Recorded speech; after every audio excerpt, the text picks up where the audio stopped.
She said, "I deserve a man who makes me feel like a queen," while texting her ex, so I let her have her king. Now she's paying his debts while I'm dating someone real. Hey viewers, before we move on to the video, please make sure to subscribe to the channel and hit the like button if you want to see more stories like this. Thanks. I used to think stability was enough.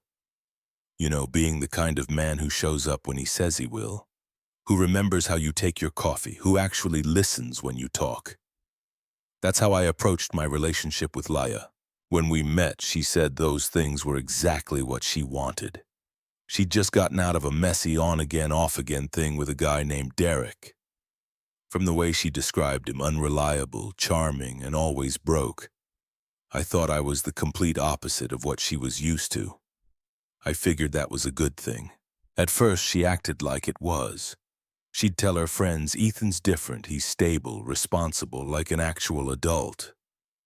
She made it sound like a compliment, and maybe it was. We'd cook together on weekends, talk about travel plans, save for a place of our own. For a while, it felt solid, real. But over time, her tone started to shift. It was little things at first.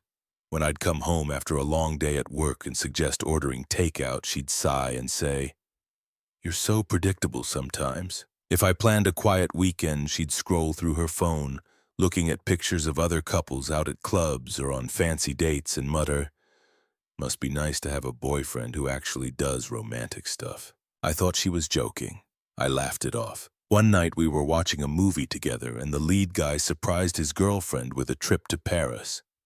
Leia looked at the screen, then at me. "See, that's what I mean. He gets it. Women want to feel like queens, Ethan." I smiled and said, "Queens still need electricity bills paid." She rolled her eyes. "You always ruin the mood with logic." I brushed it off, but something about that moment stuck. Over the next few months, she became obsessed with her image online, posting filtered photos, sharing quotes like, "A real queen never settles for less than she deserves," or "If he won't spoil you, someone else will." I didn't take it personally at first. Social media was just noise, right? But the more she posted, the colder she became toward me. She'd go out with friends more often, dress up like she was going somewhere important, and come home late acting distant. When I'd ask how the night went, she'd shrug and say it was fine, then head straight for the shower. I wanted to believe everything was okay. I told myself she was just under stress. Work, social pressure, whatever excuse helped me sleep at night. But one evening proved otherwise. I was sitting on the couch waiting for her to finish getting ready. We were supposed to go out for dinner. My treat. Her phone buzzed on the counter. I didn't mean to look, but the screen lit up with a name I recognized. Derek. I froze. When she walked back into the room, I tried to sound calm. "Hey, your phone went off." "Oh," she said casually, snatching it up. "Just Derek." I raised an eyebrow. "Your ex?" "Relax," she said, smiling like I was the one being unreasonable. "We're friends now, we just wanted to catch up." "Since when do friends text you at 8 p.m. on a Friday night?" She sighed. "God, Ethan, you're so paranoid. Can't a woman have friends?" She spent the rest of dinner scrolling through her phone, laughing quietly at messages she wouldn't show me. That night, lying in bed beside her, I couldn't sleep. Her phone kept lighting up. Each time she'd roll over and hide the screen. I wanted to ask what was going on. I wanted to tell her how much it was killing me to feel her slipping away one text at a time. But I didn't. I stayed quiet. I thought if I gave her space, she'd come back around. Instead, she pulled further away. By the end of that month, she barely spoke to me. The only things she seemed excited about were her posts, her outfits, and whoever was on the other end of those late-night messages. She used to say I made her feel safe. Now she said I made her feel bored. And I had no idea that the next time we argued, she'd throw that queen line in my face again, but this time as her reason for leaving. It happened on a Wednesday night, one of those quiet evenings where nothing feels wrong until suddenly everything does. I came home early from work carrying takeout from her favorite Thai place. I figured maybe a small surprise dinner would help us reconnect. The lights in the apartment were low, music playing faintly from the Bluetooth speaker. At first, I thought she wasn't home. Then I saw her out on the balcony, back turned to me, phone in hand. She was laughing, not just smiling, laughing the way she used to when we first started dating. For a second, it warmed me. Then I heard her say, "You always knew how to make me feel special, Derek." My stomach dropped. I stood there in silence, listening. She giggled again. "No, he doesn't get it. He's nice, but it's different. You just make me feel like me again." That was enough. I stepped out onto the balcony. "Having a nice chat?" She jumped, spinning around so fast her phone nearly slipped from her hand. "Ethan, you scared me." "I didn't mean to, just didn't know I was interrupting something so personal." She rolled her eyes, defensive. "It's not what it looks like." "Oh? So you weren't just telling your ex that I don't make you feel special?" Her expression hardened. "You're twisting things." "Am I?" I said quietly, "because I heard my name and his." She crossed her arms. "You always do this. You find some little thing and turn it into drama." "Yilla," I said, trying to keep my voice steady. "You've been distant for months. You text him late at night. You hide your phone. You tell me I'm boring. And now you're out here laughing with him while I'm inside picking up dinner for us. What exactly am I supposed to think?" She sighed heavily, as if I was inconveniencing her by caring. "You're so insecure sometimes, Ethan. I can't live like this, being policed all the time." "Policed? I'm asking you if you're being faithful." Her lips curled slightly. "You make everything about loyalty and rules. Relationships should feel alive, passionate." Derek knew how to make me feel like a queen. There it was, the same word again, queen, but this time it hit differently. I stared at her. "So that's what this is about. You want fireworks all the time." "I want to feel something," she shot back. "With you, it's just safe, predictable. You treat me like a roommate, not a woman." "I treat you with respect," I said quietly. "That's not the same thing." She gave a cold laugh. "Respect doesn't make me feel desired." Something in me just shut off. I looked at her, really looked at her, the woman I'd been breaking my back to make happy, and realized nothing I ever did would be enough. Not because I was lacking, but because she was addicted to the chaos. I set the takeout bag on the table. "Dinner's inside, eat if you're hungry." I walked past her and went straight to the bedroom. She didn't follow. That night I barely slept.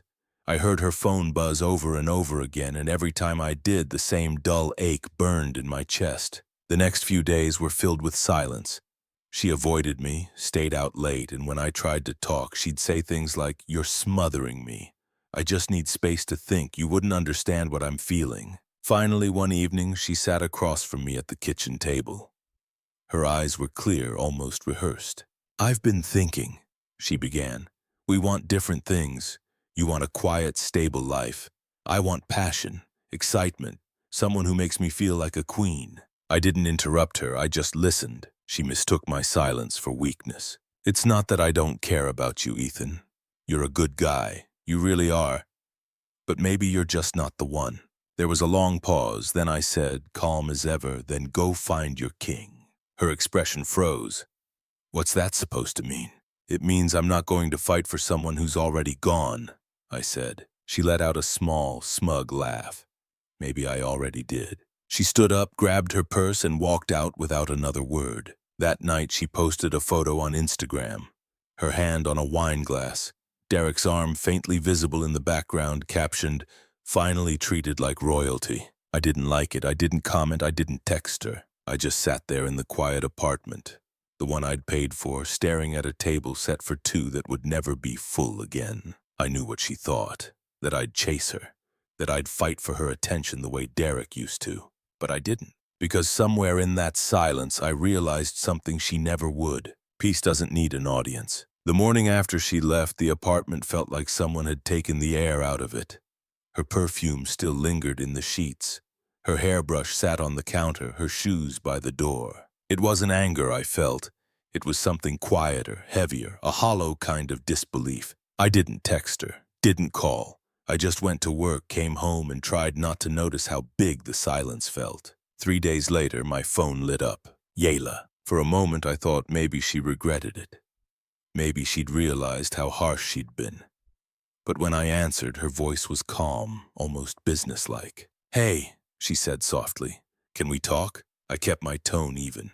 "Sure." She came by that evening, dressed up as if she was going somewhere after. She looked radiant, honestly, confident, like someone who had already moved on. She sat on the couch and folded her hands. I wanted to explain, so there's no bad blood. I nodded. Go ahead. It's just, she started, glancing at me like she was rehearsing her lines. You're a good man, Ethan, you really are, but I need something more. You and we've grown apart, because I'm not Derek, I said quietly. Her eyes flickered, caught off guard. That's not fair. It's true, though, isn't it? She hesitated. Look, Derek and I have history. You can't just erase that. He knows a side of me you never did. I leaned back. The side that cheats. Her mouth opened slightly, then she laughed. Cold, defensive. You always twist things. You make me sound like a villain. I'm not. I want passion. I want to feel alive, and you're so controlled all the time. So stability isn't exciting enough for you. I don't want stability, she snapped. I want someone who makes me feel like a queen. There it was again. The same script she'd been repeating for months. I smiled faintly. Then I guess you should go find your king. Her expression shifted, somewhere between irritation and disbelief.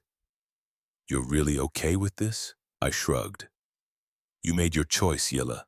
You don't need my permission to live with it. She stared at me for a long moment, waiting for a reaction that never came. Finally, she stood up, grabbed her purse, and said, I hope you don't regret this. I won't, I said. That was the last time she set foot in my apartment. Over the next week, I watched her life unfold online like a movie I didn't audition for. She posted pictures with Derek almost daily. Fancy restaurants, late-night drives, a weekend getaway at some cabin. The captions were predictable. Find someone who treats you like royalty.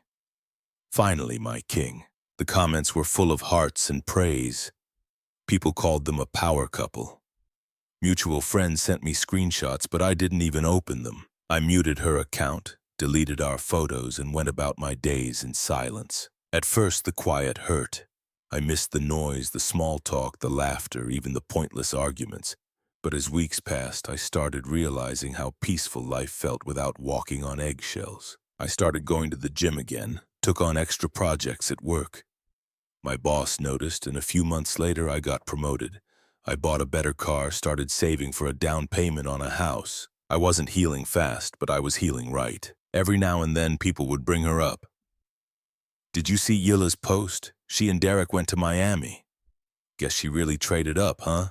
I just smiled and said, good for her, because deep down I knew what she didn't. People like Derek burn bright and vanish fast. I'd seen enough to know that stability never loses its value. People just forget it until they need it again. One night, about 2 months after she left, I was locking up the office when my phone buzzed. A message from an unknown number. Hey, it's Laya. I hope you're okay. Just wanted to say I don't hate you or anything. I hope you don't hate me. I read it twice, then locked my screen. I didn't reply. 2 days later, another text came. I miss how easy things were with you. Derek's great, but it's different. I didn't realize how good I had it. Still, I said nothing. It was strange. When she left, she made it sound like I'd lost something. But now, as I sat in my clean, quiet apartment eating dinner in peace, I realized she'd done me a favor. I'd spent months trying to make her feel like a queen. Now she could finally live like one with her king. I just hoped she liked the castle because she wasn't welcome back in mine. 3 months after she left, I ran into her by accident. It was a Friday evening. I had just finished a meeting and stopped by a cafe near my office. I was waiting for my coffee when I heard a familiar laugh behind me. Light, practiced, unmistakably Laya's. I turned around. She was at a corner table, hair shorter now, dressed sharp but not radiant like before. She looked worn down. Derek sat across from her, scrolling through his phone, ignoring her entirely. I might have left unnoticed, but she spotted me. Her face froze for half a second, then softened into that same rehearsed smile she used when she wanted something. Ethan, she said, standing up. Wow, it's been forever. Hey, I replied simply. She brushed her hair back and glanced toward Derek, who didn't even look up. How have you been? Good, you? Her smile faltered. Busy. Things have been hectic. I nodded politely. Well, good seeing you. I turned to leave, but she stopped me with a quiet, almost pleading tone. Wait, can we talk sometime, just to catch up? I glanced at Derek, still glued to his phone, and then back at her. I don't think that's a good idea, Laya. Her eyes flickered with something. Embarrassment, maybe. Right, of course. I walked out before she could say more. But as I glanced through the window while leaving, I caught her watching me go. And for the first time, I saw in her face what she never thought she'd feel. Regret. A week later, I got another text from her. I just wanted to apologize. I wasn't fair to you. You didn't deserve what I did. I didn't answer. An hour later, can we please talk? Just once, I swear I'm not trying to start anything. I muted her number. But curiosity got the better of me a few days later when a mutual friend, Jenna, mentioned her. Have you seen Yilla's post lately? She asked over lunch. No, I said flatly. She deleted almost all her pictures with Derek. Word is they broke up. I raised an eyebrow. Already? Jenna nodded. Apparently he cheated on her with one of her friends. She's been a mess. Tried to move back into her old apartment, but someone else already took it. I didn't say a word. I just sipped my coffee slowly. 2 nights later, I got home to find a note taped to my door. It was from Yilla. I know you don't want to talk to me, but please just hear me out. I made a mistake. Derek isn't who I thought he was. I wish I'd never left. Can we meet for 5 minutes? I stood there for a long time, reading that note over and over. There was a time when I would have opened the door immediately. When hearing her say, I wish I'd never left, would have been all I needed.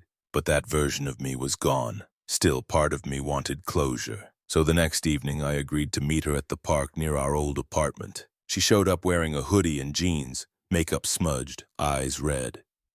She didn't look like the confident woman who'd once bragged about finding her king. Thank you for coming, she said quietly. I nodded. What did you want to say? She hesitated, biting her lip. You were right. About everything. Derek just wanted someone to show off. Once he got bored, he moved on. I stayed silent. I thought I was upgrading, she said bitterly. Turns out I was just temporary. I crossed my arms. You kicked me out of my own life for a guy who didn't even make it 3 months. Tears welled up in her eyes. I was stupid. I thought you were too predictable. I thought excitement meant love. But all I found was chaos. Yilla, I said, my voice calm but firm. You didn't want a man. You wanted an audience. And when I stopped clapping, you went looking for someone louder. She flinched, looking down. I deserve that. I took a step back. No, you deserve better than Derek, but I deserve better than what you gave me. She reached out, touching my arm lightly. Can't we start over, please? I miss you. I shook my head. You miss the version of me who tolerated you. He's gone. She started to cry quietly, covering her face with her hands. I didn't say anything, didn't comfort her, didn't stay. When I walked away, I heard her whisper, I'm sorry. And for the first time, I believed her. But sorry doesn't fix what's already burned down. That night, she texted again. I just wanted to say goodbye. You don't have to respond. I hope you find someone who sees how lucky they are. I didn't reply. The next morning, her social media was wiped clean. No photos, no quotes, nothing. Just a blank profile. I don't know where she went after that. I stopped wondering. Some endings don't need closure, they just need distance, and mine finally had plenty of it. About 6 months after that last encounter, I barely thought of Leia anymore. Life had become simple, predictable in the best way. Work was steady, my savings were growing, and for the first time in years, I actually liked who I was when I looked in the mirror. Then one Friday morning, I got an email from HR. We're hiring a new marketing coordinator. She'll be assisting your team for the next quarter. Please review her onboarding schedule. I opened the attached file and froze. Name Leia Harris, my ex. I laughed out loud.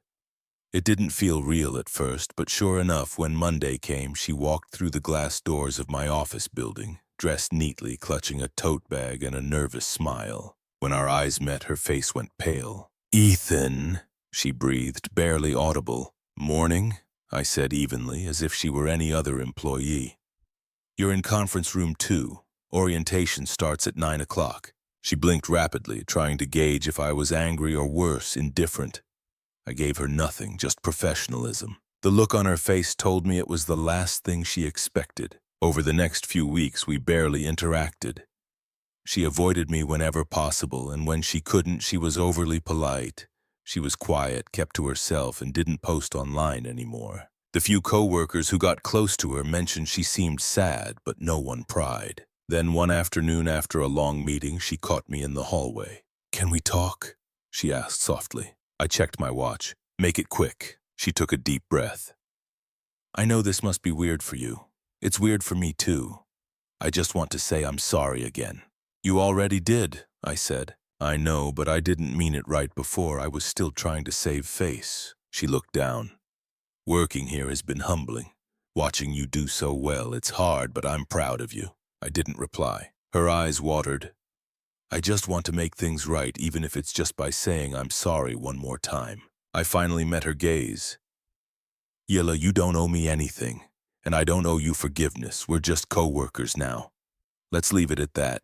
She nodded slowly, lips trembling, and whispered, "Okay." Then she walked away, and that was that. Except life has a way of wrapping things up neatly when you least expect it. A few weeks later, my boss called me into his office. "Ethan," he said, "we're restructuring the department. We're cutting some temporary positions, including the new coordinator. It's budget stuff, not performance." I nodded, understanding immediately who that meant. He sighed.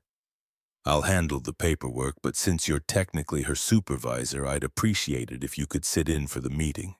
She might take it better hearing it from someone familiar." I didn't want to. But I also didn't want to look petty by refusing, so I agreed. The next morning she came into the office unaware. When HR explained the decision, she nodded quietly, eyes red.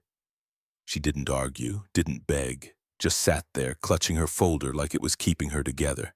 When it was over, she stood up, turned to me, and said softly, "Thank you for not being cruel about it." I said, "Take care of yourself, Laya." She gave me a faint, broken smile. "You too, Ethan." And then she walked out of the building for the last time. A month later, I heard from Jenna that Laya had moved back in with her parents. Derek had left her deep in debt, apparently took money from her while they were together. She was working part-time and trying to rebuild. I didn't feel joy, not really, just closure. I'd spent so long wondering if she'd ever see what she threw away, and now I knew she did. Not because I rubbed it in her face, not because I got revenge, but because life has a funny way of delivering lessons quietly. Sometimes the best revenge isn't revenge at all. It's becoming everything someone said you couldn't be. One evening, almost a year to the day after she left me, I got another message. This time through LinkedIn of all places. "Hey, Ethan, I just wanted to say congratulations on everything you've accomplished. I'm really proud of you. You deserve it." I hovered over the reply box for a long time. Then I wrote, "Thank you, Laya. I wish you well." And that was the end. No drama, no screaming, no grand gesture, just peace. I didn't block her. I didn't need to. She was part of an old life I'd finally outgrown. That night, I sat on my balcony with a beer, watching the city lights flicker in the distance. It hit me how strange life can be. A year ago, I thought losing her was the worst thing that could happen. Now it was the best thing that ever did. She left looking for a king, and I built my own kingdom instead. Thanks for watching. Make sure to subscribe to the channel and hit the like button. What do you think about this story? Share it in the comments.